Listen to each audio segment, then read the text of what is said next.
le problème du 8 mars que j'ai évoqué dans quelques réseaux sociaux, dans l'une des chaînes de mon pays, Canal Kin, et j'ai essayé de parler en 3 minutes de l'essentiel concernant la révélation ou encore la prophétie qui a parcouru la RDC concernant le 8 mars. Et je ne vais pas laisser le peuple de Dieu dans l'ignorance partout dans le monde. Certainement, cette prophétie est provenue de la Brésil. On nous a dit que 3 prophètes ont prophétisé dans le même sens. Il y a des gens qui ont vu des choses, qu'à cela ne tienne.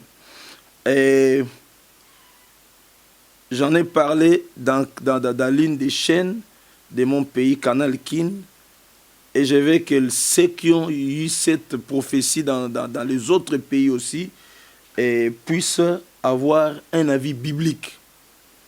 La Bible dit qu'il ne faut pas mépriser une prophétie. Il ne faut pas bafouer une prophétie. Et dans les livres de 1 Jean chapitre 4, versets 1 à 2, la Bible dit qu'il ne faut pas mépriser les prophéties, mais il faut plutôt discerner les prophéties. Une prophétie doit être discernée à la lumière de la parole. Nous aurons des émissions, nous parlerons évidemment du ministère prophétique et du discernement des prophéties. Nous aurons des émissions, nous parlerons de la lecture des signes des temps. Mais regardez un avis biblique quant à ces prophéties du 8 mars 8 mai 2020, du 8 mai. Alors, la prophétie a parlé de l'éclipse qui devait faire 3 jours d'obscurité sur la terre, tout ça. Et nous devons voir tout ça à la lumière de la Bible. L'usage des bougies, où les autres appareils ne devaient pas fonctionner, où il fallait utiliser l'huile d'onction pour se protéger de l'expansion de l'exode démoniaque qui devait se faire, tout ça. Ok, tant mieux, vous connaissez la prophétie. Je n'ai fait que résumer en quelques secondes. Mais tout ce que je veux dire, c'est que, bibliquement parlant, les signes naturels, les signes de la nature, la puissance de Dieu dans la nature, a été démontré à l'époque de Moïse, à l'époque d'Élie, à l'époque d'Élisée, et Jésus le jour de sa mort sur la croix. La Bible dit, depuis 6e, c'est-à-dire 12 heures, jusqu'à la 9e heure, c'est-à-dire 15 heures, Jésus a lutté sur la croix pour nous sauver, et il y a eu des ténèbres sur toute la terre. Je crois que beaucoup ont été visités par des policiers d'une manière injuste. J'ai suivi le témoignage de beaucoup de pasteurs. On m'a visité injustement, on m'a arrêté injustement. Ok, gloire à Dieu. Des hommes de Dieu qui ont été torturés, maltraités. Il y a des hommes de Dieu qui sont morts entre 2002 et aujourd'hui. Il y a des hommes de Dieu qui se retrouvent dans ces messages dans mon pays. Des hommes de Dieu capturés, des hommes de Dieu emprisonnés, des hommes de Dieu choqués dans leur corps. Ils ne peuvent plus servir Dieu comme avant. Il y a des hommes de Dieu qui ont été empoisonnés, ils sont restés avec des chocs dans leur corps à cause de l'œuvre de Dieu. La persécution ne peut pas abandonner le Seigneur à cause des persécutions, à cause des épreuves. Que tu perds ta femme, que tu perds tes enfants, que tu perds tes bien-aimés, que tu perds tes membres de soutien, que tu perdes qui que ce soit, je t'en conjure au nom du Seigneur, si tu as été appelé de Dieu, si tu as été élu avant la fondation du monde comme Jérémie, je t'en conjure au nom du Seigneur, n'abandonne pas ta foi. Moi-même, j'ai oublié que le Seigneur a dit toutes ces choses et que je l'ai dit à plusieurs personnes aussi.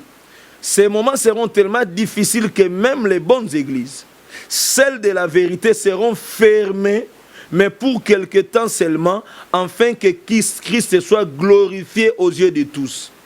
Donc cette fermeture de nos églises, considérons ça selon que la Bible déclare que toute chose concourt au bien de ceux qui aiment Dieu. Dieu a déclaré qu'on fermerait les églises pour quelque temps, afin que le nom de Christ, afin que la personne de Christ soit glorifiée aux yeux de tous. Beaucoup de faux serviteurs de Dieu. Le Seigneur a précisé faux. Beaucoup de faux serviteurs de Dieu succomberont. des faux serviteurs de Dieu vont tomber pendant ces moments. Ne vous étonnez pas si après le confinement, vous ne retrouvez pas d'autres églises.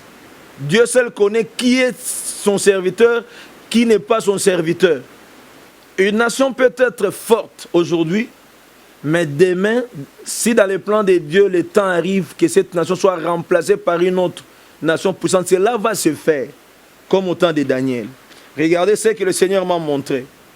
J'ai vu un grand combat entre l'Asie, le continent d'Asie, et les Amériques.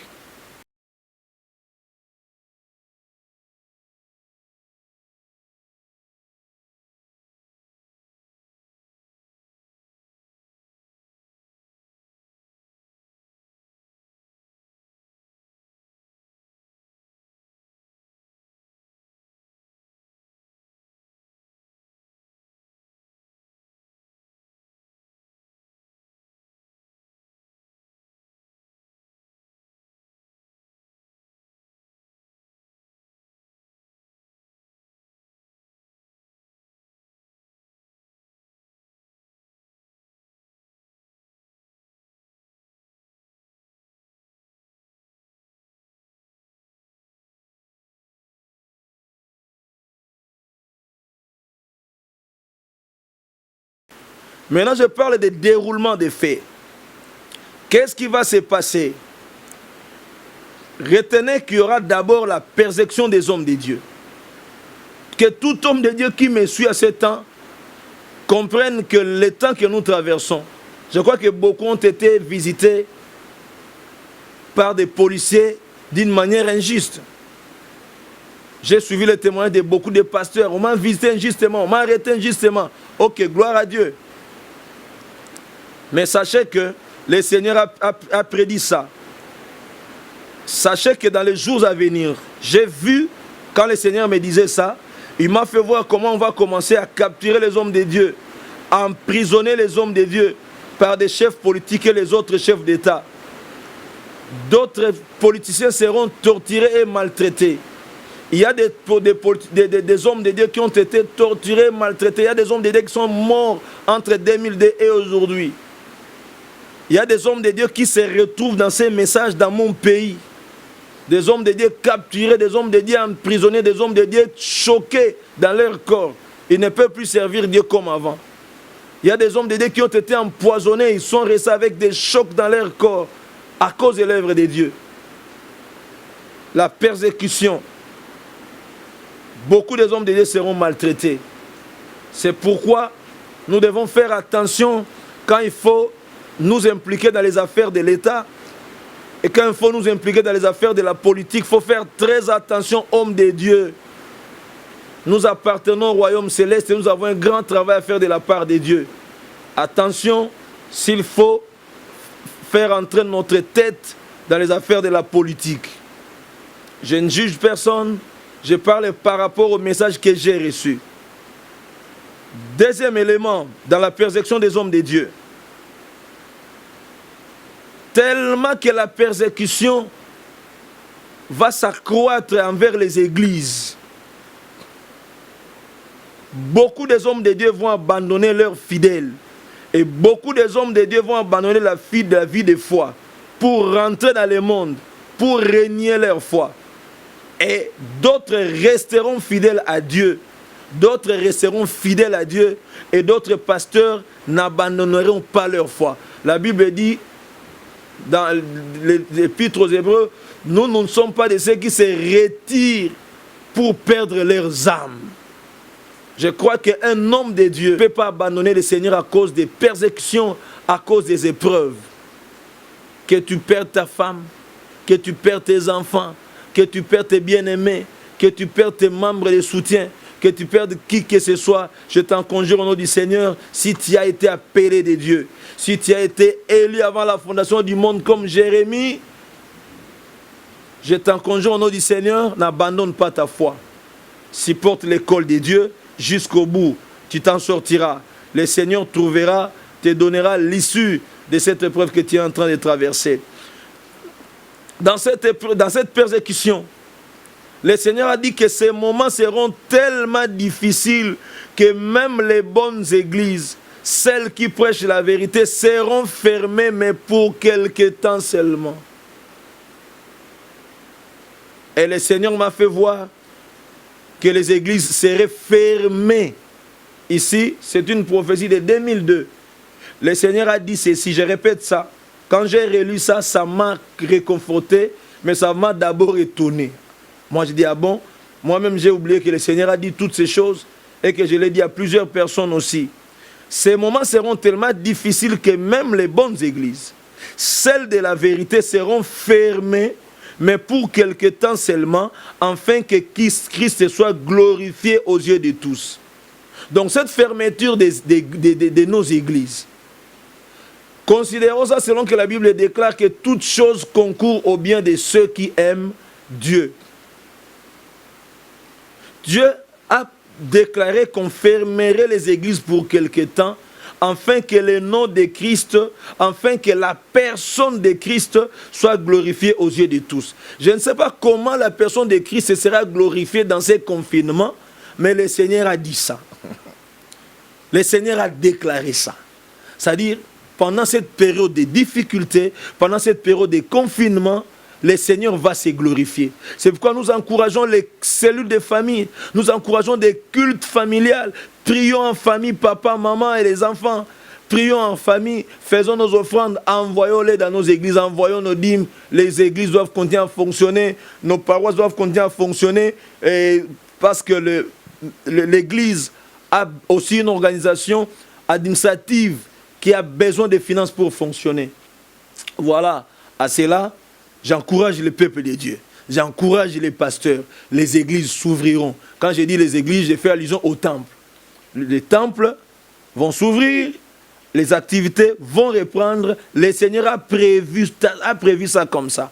Ne désespérez pas. Même si vous êtes pasteur en temps plein, le Seigneur prendra soin de vous, de votre femme, de vos enfants. Vous ne mourrez jamais de faim pendant la période de confinement. Le Seigneur sera toujours avec vous. Lui qui vous a engagé, retenez une fois de plus. L'apôtre Paul dira à Timothée que les soldats ne fait pas l'œuvre ou encore le travail de l'armée avec ses propres frais. Vous subsisterez par le frais céleste, par le budget du gouvernement céleste. Que Dieu vous bénisse, hommes de Dieu. Beaucoup de faux serviteurs de Dieu succomberont, même les vrais, mais qui prennent à la légère leur ministère. Ça, c'est ce que le Seigneur a dit. Beaucoup des hommes de Dieu, bons hommes de Dieu entre guillemets, beaucoup de faux serviteurs de Dieu. Le Seigneur a précisé faux. Beaucoup de faux serviteurs de Dieu succomberont. Des faux serviteurs de Dieu vont tomber pendant ces moments. Ne vous étonnez pas si après le confinement, vous ne retrouvez pas d'autres églises. Dieu seul connaît qui est son serviteur, qui n'est pas son serviteur. Cette épreuve était prévue comme ça par le Seigneur. Alors, le Seigneur a dit, même les vrais, mais qui prennent à la légère leur ministère. Hommes de Dieu, ne prenez pas à la légère votre appel. Quand Dieu vous a appelé, il vous a appelé. Quand Dieu m'a appelé, il m'a appelé. L'appel de Dieu reste l'appel de Dieu. Dieu n'essaye rien. Dieu fait les choses. Il fait chaque chose bonne en son temps. Je vous encourage. Si vous avez été appelé de Dieu ou appelé par Dieu, faites le travail de Dieu comme il se doit. Même pendant cette période de confinement, faites ce que vous pouvez faire pour démontrer à Dieu que vous avez les soucis des âmes. Rendez les visites même à pied si vous n'avez pas les moyens de prêcher à travers les réseaux sociaux. Faites des visites, organisez des visites, encouragez les cultes des familles. C'est bon, ne prenez pas à la légère votre ministère, sinon vous risquez de tomber pendant ces temps, de succomber. Et le Seigneur a dit, mais ceux qui auront l'onction véritable, ceux qui auront l'onction véritable, qu'est-ce qui va leur arriver? Ils vont triompher du monde.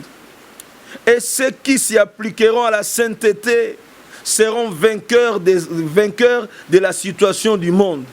Ça dit cette épreuve, si vous avez vraiment l'onction véritable du Seigneur, vous triompherez du monde. Vous triompherez de Ebola. Vous triompherez de Covid-19. Vous triompherez de cette situation de crise. Vous triompherez, non pas par votre propre force, mais par la vertu, par la puissance du Saint-Esprit. Sachez que la Bible dit, bien que nous soyons des hommes charnels, bien que nous soyons des hommes, des êtres humains, mais nous ne combattons pas selon la chair, car les armes avec nous combattons ne sont pas charnelles, mais elles sont puissantes par la vertu de Dieu pour renverser des forteresses. Tu as été appelé par Dieu, garde ton onction. J'ai été appelé par Dieu, je garde l'onction, frère. Nous nous gardons dans l'onction du Saint-Esprit, parce que c'est par l'onction que nous allons triompher du monde. Nous allons vaincre la situation du monde. Quelle situation? Cette épreuve. Nous allons vaincre ces difficultés, nous allons vaincre cette persécution qui va survenir dans nos églises. Nous vivrons d'autres choses, même après Covid-19.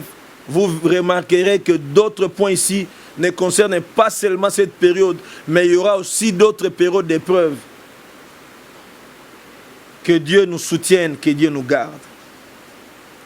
Si vous avez des préoccupations, vous allez nous écrire dans notre boîte email kiongadoudou@gmail.com, kiongadoudou en un mot minuscule @gmail.com, ou encore WhatsApp à partir du numéro qui apparaît en dessous de vos écrans. Je continue avec la troisième chose que j'ai vue dans cette quatrième révélation, la révélation du quatrième jour, la situation dernière des nations. Et ce que je vais énumérer ici, je voudrais que vous soyez vraiment très ouverts à la Bible. Il y a des choses que je vais expliquer qui vont marcher avec la Bible. Il y a des choses qui feront que vous vous posiez trop de questions, parce que moi-même aussi, je me suis posé trop de questions, mais le Seigneur m'a dit d'écrire d'abord. J'ai écrit, j'ai pris le temps d'étudier ces choses à la lumière de la Bible, et maintenant, je suis fier de vous faire part de ces choses après les avoir vérifiées dans la parole de Dieu, à la lumière de la Bible, comme prophétie par excellence. Je vais encourager les prophètes, tous les prophètes dans le monde. Vous qui pouvez me suivre en tant que prophète, nous encourageons votre ministère à évoluer. Moi, je ne parle pas en tant que prophète, je parle en tant que quelqu'un que Dieu a envoyé pour donner ses messages. Quand Dieu me parle, je parle. S'il ne me dit rien, je ne dirai rien. Si pour vous, je suis prophète, gloire à Dieu. Si je ne le suis pas, ce n'est pas un problème, parce que je ne parle pas en tant que prophète. Je fais seulement mon devoir. Je vous encourage, parce que en disant que la Bible, la parole de Dieu, la prophétie par excellence, cela ne veut pas dire que nous ne pouvons pas prophétiser. Cela ne veut pas dire que le ministère prophétique n'existe pas. Ça existe. Les dons de la prophétie existent et ça doit fonctionner dans l'église. Si les dons de la prophétie doivent fonctionner dans l'assemblée des enfants de Dieu, et alors le ministère prophétique doit fonctionner dans l'église, corps de Christ. Voilà c'est à quoi nous sommes appelés en tant que prophètes. Que Dieu vous bénisse. La situation dernière des nations, j'ai vu, ici c'était des visions, et j'ai essayé d'écrire ces visions et de les expliquer, je vais les expliciter. J'ai vu des nations se liguer les unes contre les autres. Je vais parler des combats entre les continents, dans ces visions. Dans ces visions, permettez-moi, si vous voulez, lisez Daniel 8, versets 3 à 7 et versets 20 à 21. Qu'est-ce que vous y verrez? Dans Daniel chapitre 8, 3 à 7, 20 à 21, Daniel a vu la vision d'un bélier qui faisait sa face, qui ravageait partout, qui ravageait dans la nation, qui ravageait partout. C'était une vision à peu près allégorique. Et dans cette vision, il verra un bouc Et le bélier avait deux cornes, l'une était plus élevée que l'autre, pour signifier le royaume ou l'empire médo-perse.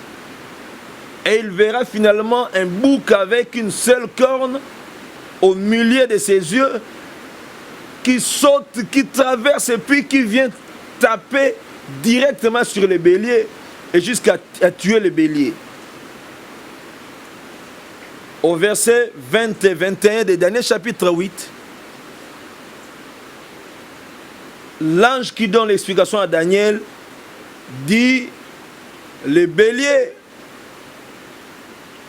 c'est l'empire médo-perse. Mais le bouc que tu as vu, c'est l'empire de Javan, c'est-à-dire empire grec, l'empire d'Alexandre le Grand.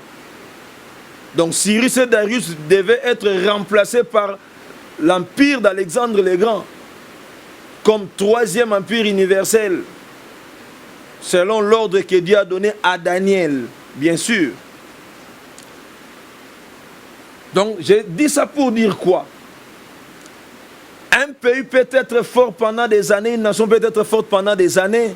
Une nation peut être forte aujourd'hui, mais demain, si dans les plans de Dieu, le temps arrive que cette nation soit remplacée par une autre nation puissante, cela va se faire, comme au temps de Daniel. Regardez ce que le Seigneur m'a montré.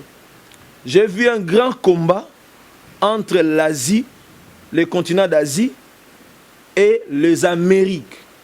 Je dis continent d'Asie et les Amériques. Principalement entre les États-Unis d'Amérique et la Ligue des Arabes. Alors, les grands combats entre les Amériques et l'Asie. Les pays d'Asie se sont soulevés contre les États-Unis, contre les pays des Amériques. Alors, ces combats-là ont entraîné automatiquement l'usage des armes les plus dangereuses, les armes les plus sophistiquées, les armes qu'on évite dans le monde, les armes qu'on est en train d'éviter, d'interdire. Ces armes étaient finalement utilisées. Et ça a engendré ce qu'on a appelé la deuxième guerre des étoiles. La deuxième guerre des étoiles, ceux qui connaissent l'histoire de la guerre des étoiles savent à l'époque de... J'étais encore petit, à l'époque de l'Union soviétique. Les États-Unis et l'Union soviétique avaient ce qu'on appelait la guerre des étoiles. Mais en ce temps de la fin, la guerre des étoiles sera entre les Amériques, quand je dis les Amériques, comprenez, et les pays d'Asie, les pays d'Amérique et les pays d'Asie. Et les deux continents-là vont s'affronter au point qu'il y aura la guerre des étoiles. C'est-à-dire les gens vont utiliser la haute technologie, même la technologie spatiale. Ça va faire rage encore dans les jours à venir. Deuxième chose, dans ces combats entre les continents, c'est les États-Unis et la Ligue arabe. J'ai vu les gratte-ciel, d'autres gratte-ciel aux États-Unis s'écrouler encore comme le 11 septembre. Les gratte-ciel se sont écroulés. Les gratte-ciel se sont écroulés, fondus. Hein, ici, le verbe utilisé a été tomber. D'autres gratte-ciel sont encore tombés. J'ai vu le gratte-ciel s'effondrer. Le gratte-ciel s'est brisé par la Ligue des Arabes. Le Seigneur m'a parlé de la Ligue des Arabes. Je ne sais pas si dans le monde il y a ce qu'on appelle Ligue des Arabes, mais le Seigneur m'a parlé de la Ligue des Arabes. Je ne parle que de ce que j'ai vu. Et comme beaucoup de pays du monde vont abandonner les États-Unis, alors les États-Unis vont combattre seuls contre les Arabes. Aujourd'hui, les gens utilisent la lutte qu'on appelle anti-terreau, contre les Arabes, tout ça, contre le sabotage que les Arabes font. Mais écoutez, il y aura un moment où les États-Unis se retrouveront seuls contre les Arabes, selon ce que le Seigneur a montré. Je ne suis pas spécialiste en matière politique ou journalisme. Je ne fais que transmettre ce que le Seigneur a montré. Deuxième problème dans la situation du monde, déséquilibre des pays d'Europe. Quand vous lisez dans Daniel 2, versets 41 à 44, Daniel a vu la statue du songe de Nebuchadnezzar. Mais dans ces songes-là, au verset 41 à 44, il parle du 4e royaume, c'est-à-dire Rome. Rome à sa première phase et Rome à sa deuxième phase. Mais j'ai retenu quelque chose. Ils vont se rallier par des alliances. Ici, je veux que vos oreilles soient attentives à la parole de Dieu. Et la Bible reconnaît qu'ils devaient se rallier par des alliances. Au verset 43. Tu as vu le fer mêler avec l'argile parce qu'ils se mêleront par les alliances humaines. Aujourd'hui, on parle de l'Union européenne. C'est un symbole des alliances humaines. Bon, on en parlera bien quand on parlera de l'Apocalypse. Par la grâce de Dieu, si Dieu nous prête vie. Et je crois que Dieu va le faire. Alors, ils vont faire des alliances humaines, mais ils ne seront point unis l'un à l'autre, de même que le fer ne s'allie point avec l'argile. Donc, voilà que la prophétie de Daniel aura son accomplissement déjà pour la deuxième phase de Rome, de l'Empire romain, que Daniel a vu. Et ici, j'ai vu l'Europe se déchirer. Vous voyez, la carte d'Europe, la carte géographique de l'Europe, comme commençant à se déchiqueter, comme une carte commençant à se déchiqueter, c'est-à-dire l'Europe va connaître des scissions, des divisions. Ils ont été unis. On a parlé des Nations Unies, on parle de l'Union européenne. Mais dans cette union-là, nous verrons dans un premier temps des petites guerres entre beaucoup de pays. Hein? On verra des petites guerres. Ça sera vraiment Matthieu 24. Hein? Des guerres entre beaucoup de pays d'Europe. Il y aura encore des conflits comme au temps, pas des conflits comme au temps d'Hitler, mais il y aura des conflits. Il y aura des divisions déjà. Et je crois que si on vérifie bien, on doit les trouver déjà. Et il y aura des incendies. Quand vous suivez la télé aujourd'hui, vous remarquerez, il y a des incendies, il y a des forêts artificielles qui brûlent, il y a des incendies. Et on va parler des éboulements du sol. Il y aura des éboulements du sol, il y aura beaucoup de catastrophes naturelles de ce genre-là. Et sauf, selon le Seigneur, les pays chrétiens. Je ne connais pas quels sont les pays chrétiens en Europe, mais le Seigneur a dit que les pays chrétiens seront épargnés de ce genre de désastres par la grâce, par la souveraineté de Dieu.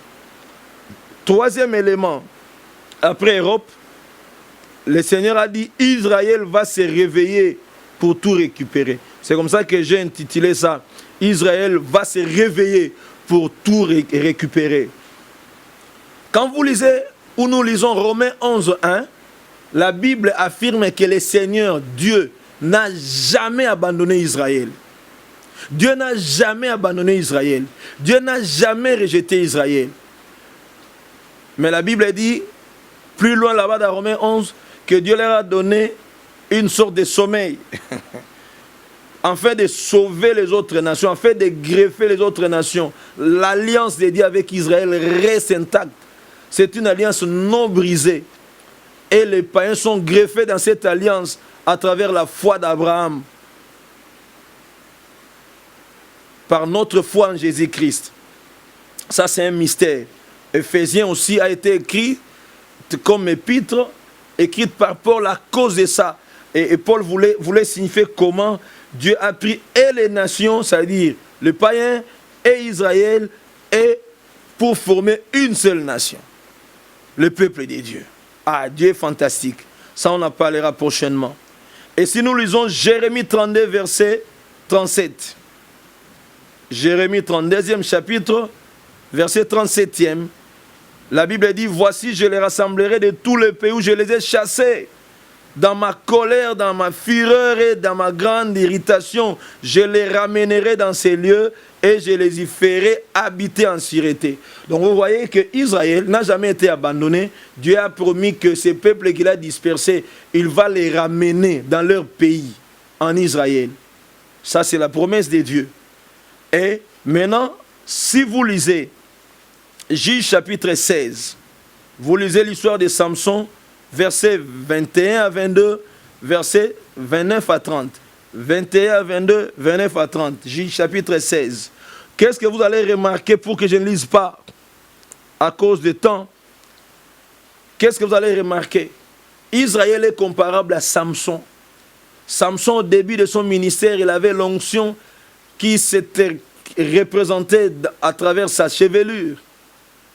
Sa puissance ou l'onction de Dieu se trouvait sur ses cheveux.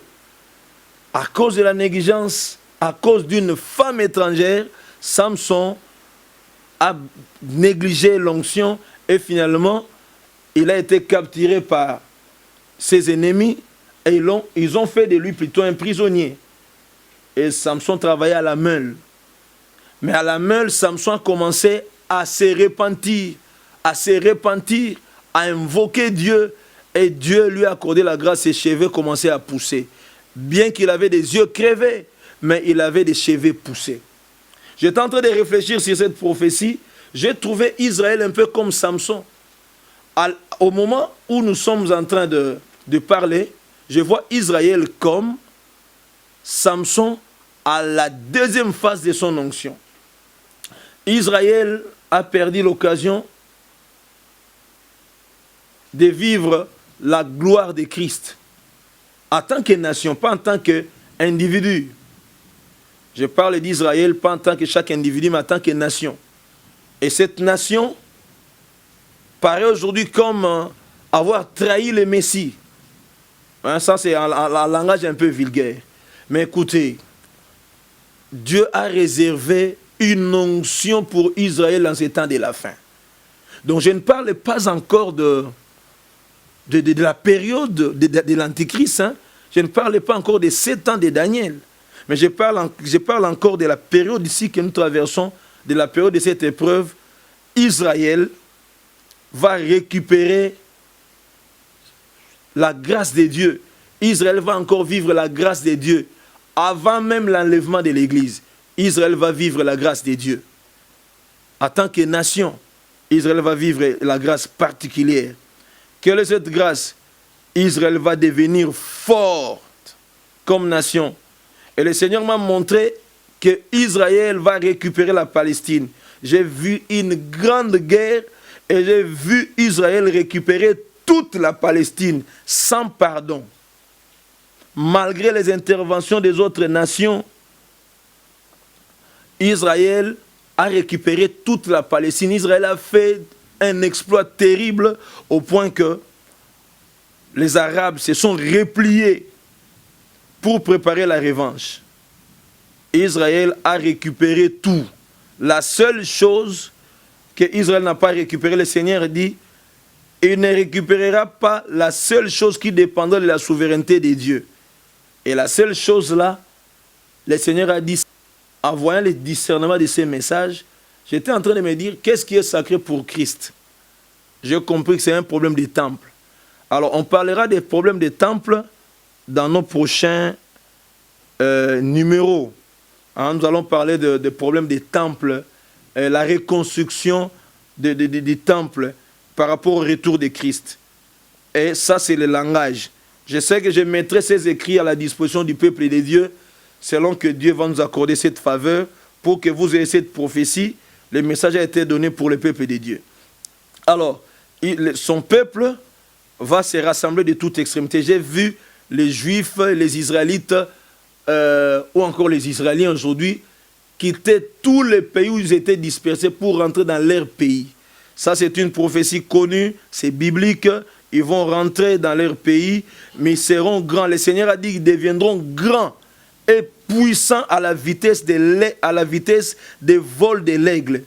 Mais pour combien de temps? C'est-à-dire Israël va se rassembler, Israël deviendra puissant, mais alors que ça sera déjà la fin des temps. Ça signifie que ça ne prendra pas plus trop de temps et par rapport au temps que ça devait prendre. Alors, tellement que les États-Unis seront délaissés, mais avec toute leur force. Donc les États-Unis garderont plutôt leur force. Hein? C'est-à-dire l'Amérique aura toujours sa force. Les États-Unis garderont toujours leur force. Et les Arabes de même. Les Arabes auront toujours aussi leur force. Hein? Ils ne vont pas se fatiguer vite. Ils auront toujours leur force. Mais Israël deviendra forte, têtue et dangereux. Israël deviendra forte comme nation, têtue et dangereuse. C'est ce que le Seigneur a dit. J'ai souligné ça en rouge. Et à cette époque, le monde sera sous tension de la Troisième Guerre mondiale. Donc la tension de la Troisième Guerre mondiale va s'accroître. Alors, on parlera encore des conflits des puissants, tandis qu'en Europe, on parlera des conflits des nations. Il y aura des conflits des puissants dans le monde, et il y aura en Europe ce qu'on appelle conflits des nations.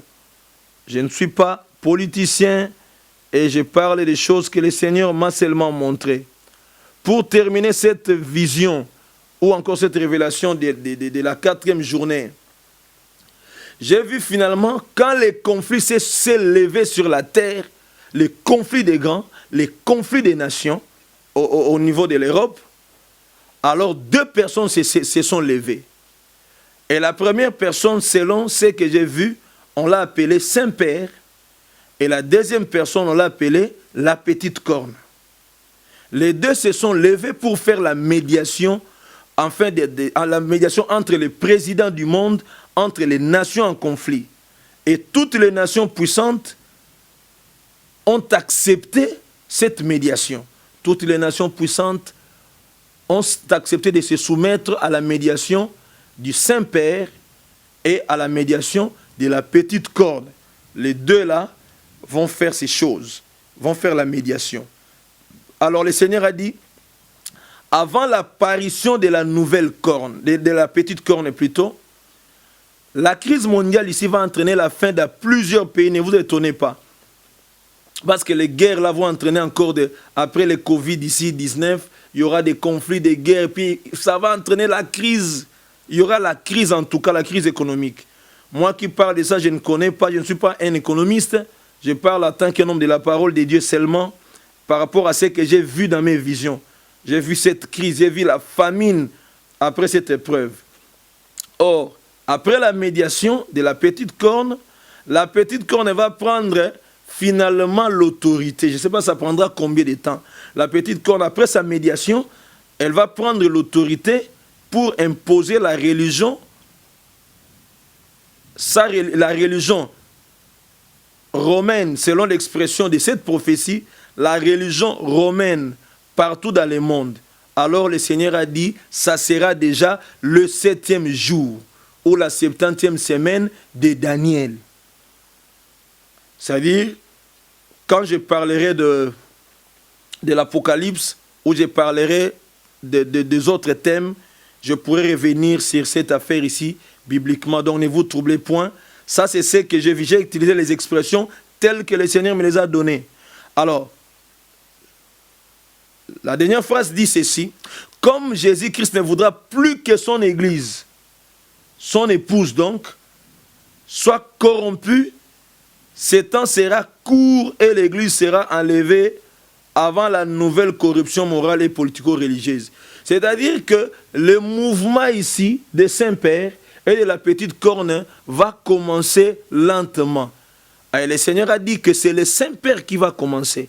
Quand il va commencer sa médiation, pour essayer de maîtriser les nations, tout ça, et la petite corne déjà va faire l'apparition de son esprit, s'il faut dire ça, et finalement, l'Église sera enlevée parce que le Seigneur ne voudra pas que l'Église vive la corruption parce qu'il y aura la nouvelle corruption morale et politico-religieuse.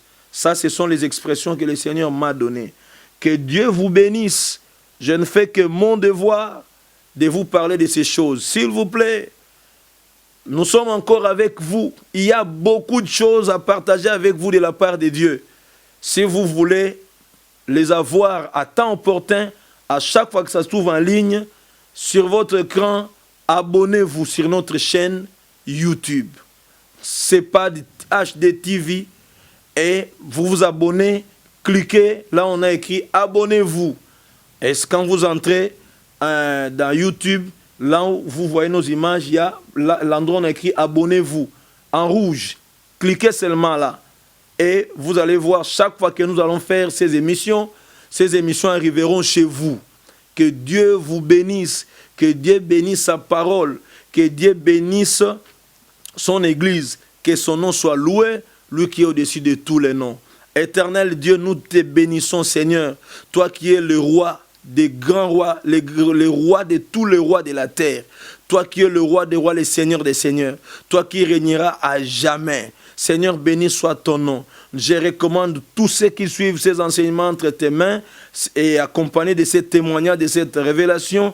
Seigneur, laisse que ta grâce les accompagne. Guéris ceux qui sont malades. Bénis, Seigneur, ceux qui sont dans des problèmes. Seigneur, fais que ton peuple soit réconforté. Rassure à ton peuple que tu es vivant et réel. Démontre-toi par des signes visibles et palpables comme tu l'as promis dans cette série de révélations du temps de la fin.